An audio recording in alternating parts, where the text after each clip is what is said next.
गोस्वामी तुलसीदास के दीर्घोत्तरीय प्रश्नोत्तर। प्रश्न नंबर 3। विनय पत्रिका के आधार पर तुलसी के दार्शनिक सिद्धांत की विवेचना कीजिए। उत्तर। परिचय। विनय पत्रिका तुलसीदास की भक्ति और दर्शन और आत्मचिंतन का अनुपम ग्रंथ है।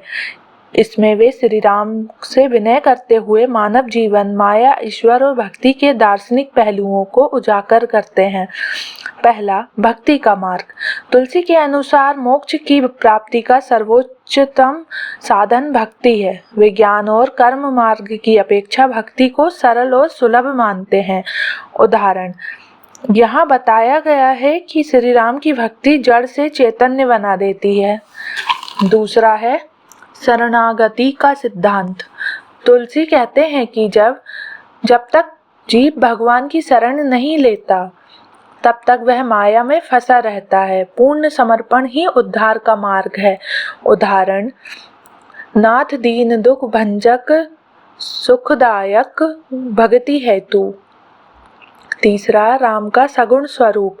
तुलसीदास राम को सगुण ब्रह्मा मानते हैं, जो भक्तों के लिए साकार रूप में है, परंतु तत्वत वे निर्गुण है। उदाहरण सगुण ही अगुण ही नहीं कुछ भेदा।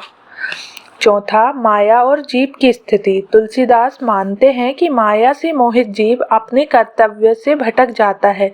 प्रभु कृपा से ही वह उद्धार पा सकता है। उदाहरण निष्कर्ष। विनय पत्रिका के माध्यम से तुलसीदास जी ने भक्ति, शरणागति और राम की कृपा को अपने दर्शन का मूल बनाया। उनका दार्शनिक दृष्टिकोण जन साधारण के लिए सरल, सुभग और भावनात्मक रूप से गहराई से जुड़ा हुआ है। धन्यवाद।